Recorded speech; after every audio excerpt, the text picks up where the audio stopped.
hindi nila alam kung ano yung mga sakripisyo na sabi nga, napanood niyo yung si Vilma Santos, yung OFW niya. Anak! Sabi niya, nung nagagalit yung anak, sabi niya, alam niyo ba yung pagkain na hindi ko kinain, tiniis, para maipadala ko lang sa inyo? Diba? Na yung inaalagaan kong bata, hindi ko anak. Diba? Hindi ko mayakap yung sarili kong anak, pero inaalagaan ko mga bata. Tapos nagagalit yung anak dahil iniwan daw sila. Diba?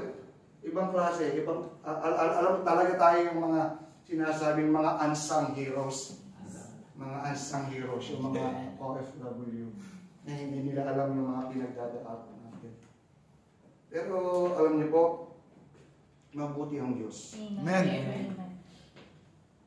Maraming umaasa sa atin, maraming nagtitiwala sa atin, pero magtiwala tayo sa Diyos na hindi tayo mawawala. Ang sabi nga sa Hebrews 13:5, yung binanggit ko sa inyo, never will I leave you, never will I forsake you. Yes. In Exodus 33:14, ang sabi dito, the Lord said, my presence will go with you and I will give you rest. Amen. Yung presensya ng Diyos lagi nasa inyo. Tandaan yan, malayo man kayo sa pamilya, malayo man kayo sa pamilya, meron tayong isang laging matatakbuhan. Maaaring yung mga kaibigan natin, yung mga tao, hindi natin sila matakbuhan. Pero mayroon tayong isang matatakbuhan, ang Diyos. Yung presence niya laging nasa atin. So ito yung isang dapat nating pang ipagpasalamat. Pangalawa na dapat nating ipagpasalamat, God's protection. Amen. Nandito ngayon, malakas tayo, di ba? Yung sabi nga ni Pastor Noy, kung sino ba yung magising ka lang sa umaga, si Pastor Jones, pagpapala na eh, ano? Yes. Di ba? Yung humihinga ka ng libreng hangin.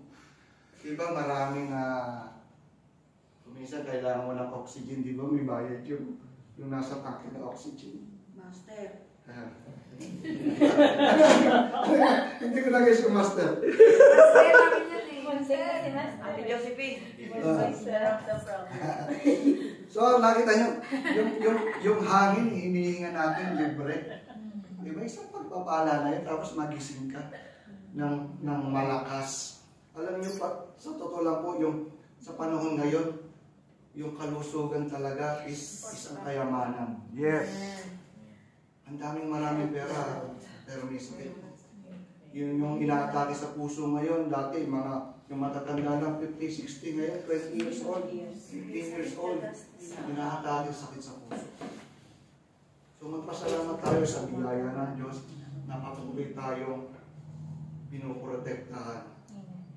Tandaan niyo yung mga pagkakataon din na kung saan nandun tayo, napunta tayo sa mga dangerous moment, no? Na iniligtas tayo ng Diyos. Pero ang sabi ng Diyos, even though I walk through the valley of the shadow of death, Amen. I will fear no evil, for you are with me. Yes. Kahit ako dumaan doon sa daang magkabilay bangin, hindi ako matatakot dahil ikaw ang aking Amen. Amen. Hallelujah. Ibang klase yung Diyos natin. Palakpakan nga natin mga ibang klase yung Diyos natin. Kayamanan natin ng Diyos.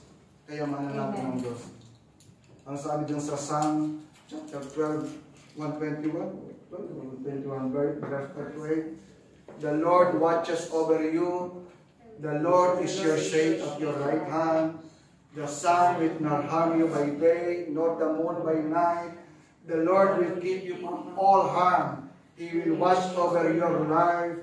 The Lord will watch over your coming and going both now and forevermore. Amen, ano? Amen. Ang sarap ng pangako ng Diyos, forevermore. Yes. Hindi yung hanggang ngayon lang, hindi hanggang bukas lang. Ang habang panahon. Amen. Alam mo, totoo pong may forever sa Diyos. Amen. Sa Diyos. Anak, may forever sa Diyos. Ibang klase yung Diyos natin. Pangatlo po na dapat natin pagpasalamat is God's provision. Amen. Yung pagpuprovide ng mga bagay sa atin ng Diyos. Lahat kaya niya ibigay, no? kailangan magpasalamat tayo sa Kanya sa lahat ng meron tayo. Meron nga isang natatandaan ko, nabasa kong libro, sabi, isang manager yon na nabankrupt.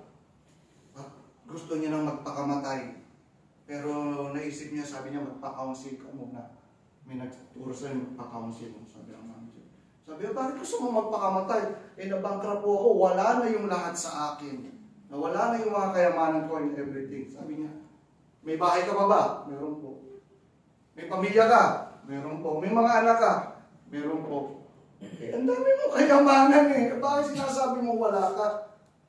Kuminsan hindi lang natin nakikita yung mga bagay na kung saan wala sa atin. Yun ang hinahanap natin eh. But we have to check whatever in us. Minsan kasi yun yung hinahanap natin. Ang Diyos nagpo-provide ng lahat ng ating mga pangangailangan. Yung basic na sa atin, food, clothing, and shelter. Pag nandun yung tatlong basic na yun, kompleto na tayo, di ba? May pagkain, meron tayong damit na suot, at meron tayong natutulugan. Ano ba yung hahanapin natin, di ba? Naka-aircon pa. Wi-Fi. May extra pa. Master. May isa pa, may isa pa. May bonus pa, may isa pa daw. Ano pa ba? Ano pa, may bonus pa. Hindi pa ako. Ito may bonus pa.